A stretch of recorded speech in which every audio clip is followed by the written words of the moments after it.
سے ان کی قبر و حشر کی ساری منزلیں آسان فرمائے۔ اللہ تعالیٰ مجھے، آپ کو، ہم سب کو نبی پاک صلی اللہ علیہ وسلم کی شفاعت نصیب فرمائے۔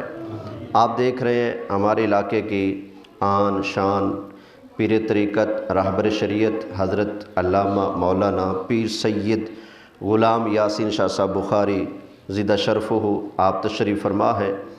تھوڑی دیر کے بعد ہی آپ کے ملفوظات سنیں گے۔ میں جو ایک پیغام دینا چاہتا تھا، پیر صاحب کی موجودگی کی وجہ سے میرے کندھے بڑے مضبوط ہو گئے۔ انشاءاللہ میں پہلے بھی بے دھڑک پیغام دیتا ہوں، تو ان کی موجودگی کی وجہ سے انشاءاللہ تعالی میں اور مضبوطی سے یہ پیغام پہنچا سکوں گا۔ اس لیے کہ الحمدللہ میں نے جتنا پیر صاحب کو دیکھا، سنا، محسوس کیا، یہ روایتی پیر نہیں، الحمدللہ اپنے عقیدے اور ایمان کی غیرت رکھنے والے پیر صاحب ہیں۔ سمجھ آ گئی نا؟ کچھ ہوتے ہیں نا، جدھر ہوا آئی ادھر ہی چل پڑے، پیر بھی چل پڑے تو مرید بھی چل پڑے تو مولوی بھی چل پڑے، لیکن پیر صاحب ماشاءاللہ صحیح العقیدہ سنی سید بادشاہ ہیں۔ اللہ تعالیٰ ان کا سایہ تادیر ہم سب کے سروں پر صحت و عافیت کے ساتھ سلامت رکھے۔ تو ماشاءاللہ ہمیشہ بڑے پیار سے عقیدے کی محبت کی بات کرتے ہیں، تو آپ کی روحانی توجہ سے میں چند ایک گزارشات بس پیش کرتا ہوں۔ توجہ ہے جی؟ میں نے آپ کے سامنے قرآن مجید فرقان حمید کی ایک آیت کریمہ کا ایک جز تلاوت کیا ہے۔ خالق کائنات ارشاد فرماتا ہے فَمَن يَكْفُرْ بِالطَّاغُوتِ، پس جو طاغوت کا انکار کرے۔ کس کا انکار کرے؟ طاغوت کا انکار کرے۔ وَيُؤْمِن بِاللَّهِ، اور اللہ پر ایمان لائے۔ فَقَدِ اسْتَمْسَكَ بِالْعُرْوَةِ الْوُثْقَىٰ، تو فرمایا اس نے بڑی مضبوط گرا، ہماری پنجابی میں بڑی مضبوط گنڈ، اس نے پکڑ لیا ہے۔ اب ذرا دیکھیے گا، اللہ نے دو چیزیں بیان کی ہیں، ایک ہے طاغوت کا انکار اور ایک ہے اللہ پر ایمان۔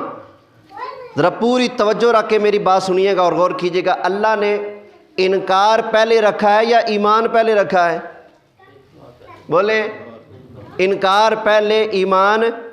پتہ چلا جھوٹوں کا انکار پہلے، جھوٹے کا انکار پہلے، سچے رب پر ایمان بعد میں ہے۔ تو جو ایسا کرتا ہے فَقَدِ اسْتَمْسَكَ بِالْعُرْوَةِ الْوُثْقَىٰ، اس نے بڑی مضبوط گرہ کو پکڑ لیا ہے۔ تو پتہ چلا ایمان لانے کے لیے ضروری ہے کہ پہلے ہم اپنے دل کے اس کارخانے کے اندر اگر کوئی کفر، کوئی ضلالت، کوئی گمراہی، کوئی بددینی، کوئی بھی اس طرح کی چیز اگر موجود ہے، پہلے اس کو نکالا جائے گا۔ کفر نکلے گا، شرک نکلے گا، بدعت نکلے گی، گمراہی نکلے گی، گند نکلے گا، پھر لا الہ الا اللہ والا بوٹا لگاؤ تو فَقَدِ اسْتَمْسَكَ بِالْعُرْوَةِ الْوُثْقَىٰ، تو پھر سمجھے کہ آپ نے بڑی مضبوط گرہ کو پکڑ لیا ہے۔ تو پتہ چلا پہلے گند صاف کیا جائے گا۔ سمجھ آ گئی نا؟ اس لیے کہ برتن کی اگر گند موجود ہو اور اوپر آپ جتنے مرضی خزانے ڈالتے جائیں، دودھ ڈالتے جائیں، دیسی گھی ڈالتے جائیں، کیا گند کے ہوتے ہوئے وہ چیزیں صحیح رہ سکتی ہیں؟ بولے ذرا، نہیں نا، پہلے گند نکالا جائے گا نا۔ بھائی اسی طرح اگر آپ چاہتے ہو آپ کا ایمان اللہ رسول کی بارگاہ میں قبول ہو جائے، تو عقیدے کی خرابی والا گند اگر کسی کے اندر موجود ہے تو پہلے وہ گند نکالنا پڑے گا، من صاف کرنا پڑے گا۔ اللہ کو ایسے ماننا ہے جیسے ماننے کا حق ہے، رسول اللہ کو ایسے ماننا ہے جیسے ماننے کا حق ہے، صحابہ کو ایسے ماننا ہے جیسے ماننے کا حق ہے، صحابہ کے بعد صحابہ کے ساتھ ساتھ سرکار کے اہل بیت کو ایسے ماننا ہے جیسے ماننے کا حق ہوتا ہے، اولیاء اکرام کو ایسے ماننا ہے جیسے ماننے کا حق ہے۔ اب یہ دیکھنا، ایک بندہ کہے میں نبی کریم علیہ الصلوۃ والسلام کا امتی ہوں، سرکار کا غلام ہوں، سرکار کا کلمہ پڑھتا ہوں، لیکن دیکھو بھائیو حضور ہیں ہمارے ہی جیسے، ہیں تو نبی لیکن ہیں ہماری جیسے، کیا اس نے ماننے کا حق ادا کیا ہے؟ بولے صحیح۔ ایک بندہ کہتا ہے ہیں تو اللہ کے رسول لیکن فلانی چیز کا علم نہیں، اس نے ماننے کا حق ادا کیا؟ بولے نہیں نا۔ تو اندازہ کر لیں جو بندے سارا زور اس چیز پر لگاتے ہیں کہ میرے آقا علیہ السلام کو فلاں چیز کا نہیں پتہ، فلاں چیز کا نہیں پتہ. ہمارے نبی کے پاس اگر کوئی اختیار تھا تو چچا کو کلمہ پڑھا لیتے. اگر نبی پاک علیہ السلام کو پتہ تھا تو فلانے علاقے کے لوگ آئے، انہوں نے کہا ہمارے ساتھ صحابہ کو بھیجیں. سرکار نے 70 صحابہ کو روانہ کر دیا، انہوں نے سرکار کے صحابہ کو شہید کر دیا. اگر علم ہوتا تو کیوں بھیجتے؟ جس کی تقریر اسی چیز پر گھومتی ہے، اپنا علم منواتا ہے اور نبیوں کے امام کے علم کی نفی کرتا ہے. اب بتاؤ کیا بندہ وہ اس لائق ہے کہ اس کی بات سنی جائے؟ خود تو 4 کتابڑیاں پڑھ کے کہے جی میں علامہ ہوں، میں فہامہ ہوں، میں مفتی ہوں. اس علامے سے بندہ پوچھے علامہ صاحب آپ کا علم کیا کہتا ہے؟ نبی کو غیب کا علم ہے یا نہیں؟ تو جو کہے نہیں تو اس نے نبی کا علم مانا. پھر بولیں ذرا. تو بھائی یہ ذرا سوچ سمجھ کے چلا کرو، ٹھیک ہے نا. آپ لوگ کہتے ہیں بھائی بس سارے ٹھیک ہیں. سارے کہاں ٹھیک ہیں بھائی؟ ایک آدمی آپ کو جھوٹا کہتا ہے، دوسرا آدمی سچا کہتا ہے، آپ دونوں کو ٹھیک کہو گے؟ بولے اس وقت دن ہے یا رات ہے؟ دن ہے. جو کہے رات ہے سچا ہے وہ؟ بولے آج دن کون سا ہے؟ ویسے اتوار ہے نا. تو جو بندہ کہتا ہے نہیں آج جمعرات ہے، کیا وہ سچا ہے؟ جو آپ جو کہتے ہیں بھائی سارے سچے ہیں، تو آپ یہاں بھی کہو نا. ایک بندہ کہتا ہے نبی کچھ نہیں کر سکتا، نبی مکھے بھی نہیں بنا سکتا، اور ایک بندہ کہتا ہے جس طرف اٹھ گئی دم میں دم آ گیا اس نگاہ عنایت پہ لاکھوں سلام. اب بتاؤ کیا دونوں برابر ہیں؟ بولے ذرا کیا برابر ہے؟ کل ہی میرے پاس ایک بندہ آیا، توبہ نعوذ باللہ اتنی بڑی زبان، میں کہوں تو پھر بھی یہ شاید سائز کام میں، اس کی زبان جو بکواسوں کی تھی اس سے زیادہ. کہتا ہے نبی تو شاہ ہی کوئی نہیں.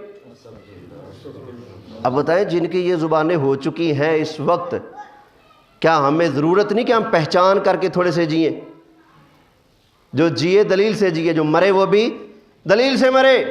بھائی ضرورت ہے بہت زیادہ. آپ ذرا آپ دکان پہ جاتے ہو نا، آپ اندازہ کرتے بھی کہاں سے سودا صحیح ملے گا، لیکن دین کی باری آتی ہے آپ کہتے ہو ہر جگہ سودا صحیح ملے گا. دنیا داری میں آنکھیں 4، کپڑے وہاں سے لینے ہیں ادھر سے نہیں لینے، جوتا وہاں سے لینے وہاں سے نہیں لینا، دودھ ادھر سے خراب ملے گا ادھر سے صحیح ملے گا. دنیا داری میں آپ اتنی چیزیں دیکھتے ہو، جب دین کی باری آتی ہے جنہیں لایا گلی وہ دن نال چلی. یہ تو بات صحیح نہیں نا بھائی ہیں. اب ذرا قرآن کیا ہے سن لیں. اللہ فرماتا ہے یا ایھا الذین آمنوا لا تتخذوا آباءکم واخوانکم اولیاء. او ایمان والو اپنے باپ دادا کو اور اپنے بھائیوں کو دوست مت بناؤ. مطلب کبھی کبھی ٹائم آ جاتا ہے پیو بھی چھڑنا پیندا ہے، ماں بھی چھڑنی پیندی. سمجھ آ گئی نا. اپنا سگا بھائی بھی چھوڑنا پڑے تو چھوڑ دیا جائے گا. کب؟ فرمایا ان استحب الکفر علی الایمان، اگر وہ ایمان پر کفر کو پسند کرتا ہے. ایمان کی بجائے کس طرف جھکتا ہے؟ وہ کس کی طرف مائل ہے؟ نہیں وہ بھی ٹھیک ہے، ذرا گالتا سن لو ندی، وہ تو ٹھیک ہے. بھائی یہ قرآن سنایا ہے. اگر باپ بھی ہو نا، سگا باپ، اللہ کا قرآن ہے. آپ کا اپنا ابا جس سے آپ پیدا ہوئے ہو، آپ کا اپنا سگا بھائی جس کے ساتھ آپ کی ساری عمر گزری ہے، لیکن ایک طرف رسول اللہ کی عزت کا معاملہ ہو اور ایک طرف آپ کا باپ ہو، بھائی ہو. اللہ فرماتا ہے اگر یہ کفر کو پسند کرنے والا ہے تو اس کو اپنا دوست بولیے نہیں بنانا. لوگ کہتے ہیں فلانے نے نمازیں پڑھ لی ہیں، فلانا اتنا حجی ہے، اتنا نمازی ہے، یہ چیزیں دیکھتے ہیں. بھائی عبادت معیار نہیں، یاد رکھے. اگر عبادت معیار ہوتا تو شیطان کبھی نہ مار کھاتا. عبادت معیار نہیں، معیار ہے اللہ کے پیاروں کا ادب و احترام. ابو جہل حاجیوں کو پانی پلاتا تھا، ابو لہب حاجیوں کو پانی پلاتا تھا. قرآن کہتا ہے اجعلتم سقایۃ الحاج وعمارۃ المسجد الحرام کمن آمن باللہ والیوم الآخر لا یستوون عند اللہ. توجہ ہے. اللہ فرماتا ہے یہ حاجیوں کو پانی پلانے والے، حاجیوں کو اونٹ کٹے وچھے ذبح کر کے کھلانے والے، لیکن ہیں بے ایمان. ان کو تم ان کے برابر سمجھتے ہو جو ایمان لا چکے ہیں. تو پتہ چلا اگر کعبے کے گھر میں بندہ کھڑا ہو کر اللہ کے گھر کعبے کی خدمت کر رہا ہو، حاجیوں کو پانی پلا رہا ہو، کعبے کی چابی ہاتھ میں ہو بے ایمان، کسی عزت کا حقدار نہیں ہے. یا پپل والے کی گلی میں رول رہا ہو مدینے والا کا غلام تو بڑی عزت والا ہے.